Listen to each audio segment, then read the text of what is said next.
Good morning guys. Again நான் தான். நம்ம வழக்கம் போல் ஒரு பேங்க் நிஃப்டி அண்ட் நிஃப்டி இதை பற்றின ஒரு வியூ பார்த்துருவோம். அதாவது என்னோடய எக்ஸ்பெக்டேஷன் படி என்னோடய அனலைஸ் எப்படி இருக்குன்னு நான் சொல்லிடுறேன். அதுக்கப்புறம் நீங்கள் டிசைட் பண்ணிக்கிங்க. நம்ம ஃப்ரைடே வீடியோ போட்டிருந்தோம். கண்டிப்பாக ஒரு கீழே வந்துட்டு தான் பவுன்ஸ் பேக் அடிக்கும், அதுக்கு மேலே கால் சைடு போகிறவங்க போய்க்கிங்க, இல்லை அப்படின்னா வெயிட் பண்ணுங்கள் அப்படின்னு சொல்லியிருந்தோம். அது கரெக்டாக ஒரு ஃப்ரைடே 3 o'clock வரைக்கும் நல்லா இருந்துச்சு எஃபெக்ட்டு. கரெக்டாக 3-5க்கு மேலே சென்செக்ஸில் ஒரு ஆட்டையை காட்டிட்டாங்க. ஒரு 300-400 பாயிண்ட் ஒரே கேண்டில் போட்டு ஏற்றிட்டாங்க சல்லுன்னு. 79,500 இருந்தவன் 80,000 சம்திங்கில் போய் நிப்பாட்டிட்டான். அதை அப்படி தான் மேனிப்புலேட் பண்ணுவாங்க பிஎஸ்சியை பொறுத்தளவுக்கு. என்எஸ்சிலையும் மேனிப்புலேட் பண்ணும்போது பிஎஸ்சியில் பண்ண மாட்டாங்கன்னா என்ன? சரி, நம்ம வருவோம், மேட்ருக்கு வருவோம். இன்றைக்கி என்னோடய வியூ அதே தான். அந்த சேனலுக்குள்ளே நிற்கிறாப்புல கீழே வந்துச்சு அப்படின்னா நம்ம ஆல்ரெடி போட்டிருக்கோம் பார்த்தீங்களா, பழசு எடுத்து விட்ருவோமா? ஒரே ஒரு நிமிஷம். ஓகே, இங்கே இருக்கா?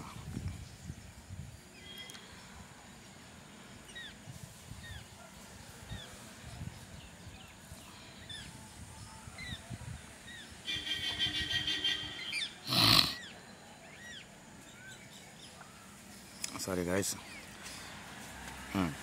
இந்த ட்ரெண்ட் லைன் தான் வந்து சப்போர்ட் ஆக்டிவேட் ஆகும். அதாவது கீழே வந்துச்சு அப்படின்னா 52,300 to 52,400 இது வந்து கொஞ்சம் சப்போர்ட்டாக இருக்கும்.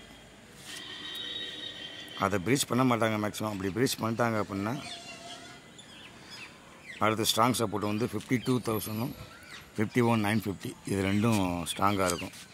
கண்டிப்பான முறையில் அங்கேருந்து பூஸ்ட் பேக் அடிக்கும். அடித்தா ஃபஸ்ட்டு ரெசிஸ்டன்ஸ் வந்து 53,000 தான்.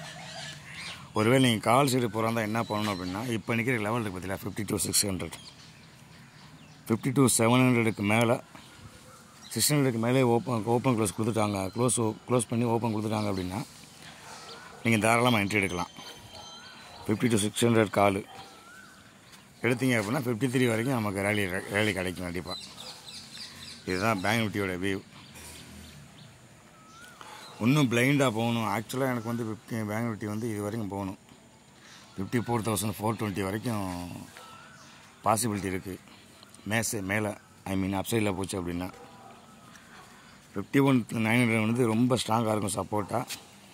அதை ப்ரீச் பண்ண மாட்டாங்க, மேக்ஸிமம் ப்ரீச் பண்ண விட மாட்டாங்க. ஒருவேளை இன்கேஸ் ஏதாவது ஒன்று ஆகி போய் ப்ரீச் பண்ணிட்டாங்க அப்படின்னா கண்ணை மூடி இறங்கிருங்க. கண்ணை மூடி புட் சைடு போயிடலாம். அடுத்து சாலிடாக இறங்கும் கீழே 51,000 வரைக்கும் வந்துடும். அடுத்து ஒரு 1,000 பாயிண்ட் கீழே இருக்கும். சரிதா? இது வரைக்கும் இது வந்து ஒரு மைனராக இருக்கும், இது மேஜராக இருக்கும். சரியா? இப்போ நிஃப்டியை பார்ப்போம்.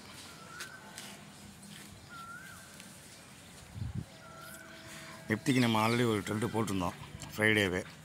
அதை தான் ஃபாலோ பண்ணுறப்பல கரெக்டாக நம்ம சொன்ன மாதிரியே 24,180 to 200, சாரி அதாவது 100 to 200 சொல்லியிருந்தோம். 150 to 200 நினைக்கிறேன். ஆமாம், அந்த பாக்ஸுக்குள்ளே எங்கே வேணால் ரிட்டர்ன் அடிக்கும், அங்கேருந்து பூஸ்ட் கிடைக்க வாய்ப்பு இருக்குது அப்படின்னு சேம் அங்கே ஊற்றி தான் எடுத்திருக்காங்க ரிவர்சல்.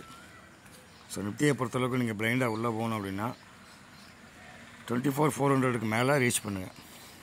24,400க்கு மேலே ஓப்பன் கொடுத்துட்டாங்க அப்படின்னா நேராக 24,500 தான் இருக்குது. 24,500 to 600 தான் வரும்.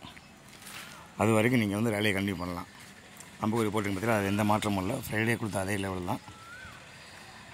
பார்க்கலாம் கைஸ். இன்றைக்கி எத்தனை பேர் ப்ராஃபிட் இருக்கீங்கன்னு கமெண்ட் பண்ணுங்கள், லைக் பண்ணுங்கள், ஷேர் பண்ணுங்கள். ஏன் எதுவுமே பண்ண மாட்டேங்க? சும்மா வீடியோ பார்க்குறீங்க, பட் எந்த ஒரு லைக்கும் பண்ண மாட்டீங்க, சப்ஸ்கிரைபும் பண்ண மாட்டீங்க. கைஸ், நான் இந்த லெவலுக்கு சொல்கிறேன் அப்படின்னா இது எல்லாமே வந்து என்னோடய சொந்த அனுபவம். நான் யார்கிட்டையும் தனிப்பட்ட முறையில் போய் கிளாஸ்லாம் எடுக்கலை. எல்லா வீடியோவும் பார்ப்பேன்,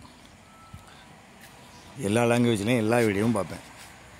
ஒவ்வொரு வீடியோவும் நமக்கு தேவையான கருத்தை மட்டும் எடுத்துக்கிட்டு அப்படியே அடுத்தடுத்து மூவ் பண்ணிகிட்டே இருந்தேன். செல்ஃப் அனலைஸ் பண்ண ஆரம்பித்தேன். சப்போர்ட்னா இதுதான், ரெசிஸ்டன்ஸ்னால் இதுதான் அப்படின்னு ஒன்றா பண்ண ஆரம்பித்தேன். அதோட விளைவு அது இருந்தாலும் ஓரளவு இப்போ ஸ்டெடியாக தான் நிற்கிறேன். எனிஹோ கைஸ், பாருங்கள், லைக் பண்ணுங்கள், சப்போர்ட் பண்ணுங்கள், சப்ஸ்கிரைப் பண்ணுங்கள். நான் வழக்கம் போல் ஒரு 9 o'clock வந்து ரீச் பண்ணுறேன்.